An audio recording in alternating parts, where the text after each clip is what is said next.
What's up, KG? Kung may extra kang pera ngayon, saan mo ilalagay? Panghulog sa bahay o sa Bitcoin? Maraming taong sasagot agad. Pero paano kung pareho silang maling unahin? Depende sa sitwasyon mo. Sa video na to, pag-uusapan natin kung paano pumili ng hindi ka magsisisi. Pag-usapan natin. Let's go! May isang tanong na paulit-ulit kong nakikita. Kuya, kung may extra akong 10,000 kada buwan, ipambabayad ko ba sa bahay? O ibibili ko ng Bitcoin? Mukhang simple yung tanong pero ang totoo, isang maling desisyon lang. Pwedeng makaapekto sa susunod na 10 hanggang 20 taon ng buhay mo. At hindi ito tungkol sa pagiging crypto believer, hindi rin ito sa pagiging anti-loan. Ang pag-uusapan natin ay kung paano mag-isip bago gumastos. Dahil minsan, ang pinakamahal na desisyon ay hindi yung maling investment, kundi yung hindi mo pinag-isipan. Unahin natin ang pinaka-importanteng realization. Walang iisang tamang sagot. Depende lahat sa sitwasyon. Halimbawa, may pamilya ka, may anak, may monthly mortgage. At kapag nawalan ka ng trabaho, may possibility na mawala rin ang bahay kapag hindi ka nakapagbayad. Ngayon, isipin mo naman ang kabaliktaran. Single ka, wala kang utang, may emergency fund, may stable na trabaho. Pareho ba kayo ng tamang desisyon? Siyempre hindi. Kaya kapag may nagsabing lahat ilagay mo sa Bitcoin o kaya lahat ibayad sa mortgage, mag-ingat. Masyadong simple ang advice para sa komplikadong buhay. Real talk.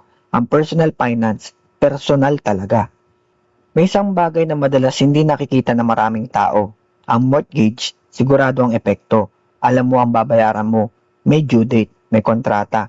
Samantalang ang Bitcoin, walang kasiguraduhan ng presyo bukas. Pwede ito nung tumaas, pwede ring bumaba.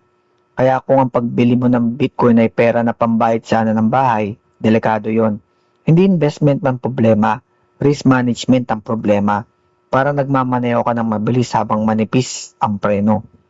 Pero hindi ibig sabihin na unahin palagi ang mortgage. Ito ang twist. Maraming taong gustong maging debt-free agad. Maganda pakinggan pero minsan, lahat ng pera nila napupunta lang sa bahay. Wala ng emergency fund, wala ng investment, wala ng ibang asset. Kapag nagkaroon ng emergency, uutang ulit. Kaya minsan, kahit fully paid na ang bahay, hirap pa rin sa cash flow. Hindi balanse at dito marami nagkakamali. Halimbawa, may extra kang 5,000 kada buwan. Option A, ipambayad lahat sa mortgage. Option B, lahat sa Bitcoin. Pero paano kung may option C? 3,500 pambayad ng mortgage, 1,500 iniipon mo na. Kapag sapat na ang emergency fund, unti-unti na mag-TCA. Hindi kailangan all in, hindi rin kailangan all out. Unti-unti, consistent. Ito ang hindi exciting, pero ito ang madalas na mas sustainable. Ano ang DCA?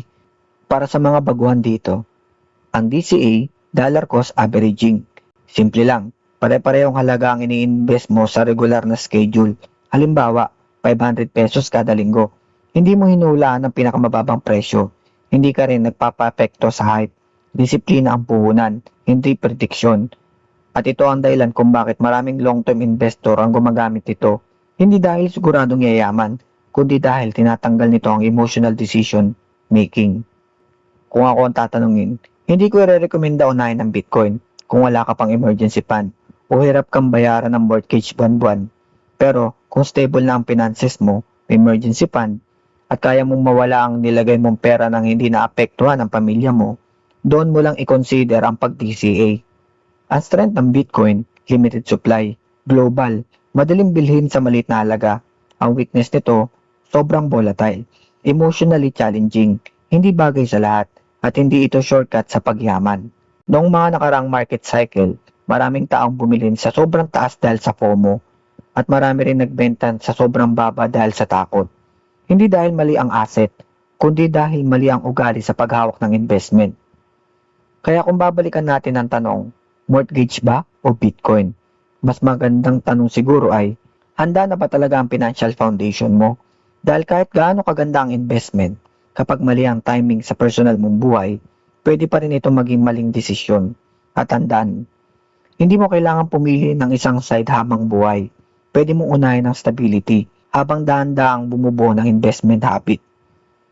Baka yun ang mas sustainable sa mahabang panahon.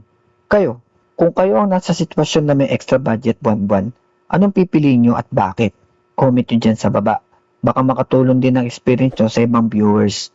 Kung gusto nyo pa na mas maraming usapan tungkol sa tamang pagbuo ng ipon, investing, at kung paano gamitin ang DCA nang hindi na FOMO, abangan ang susunod nating video. Game on!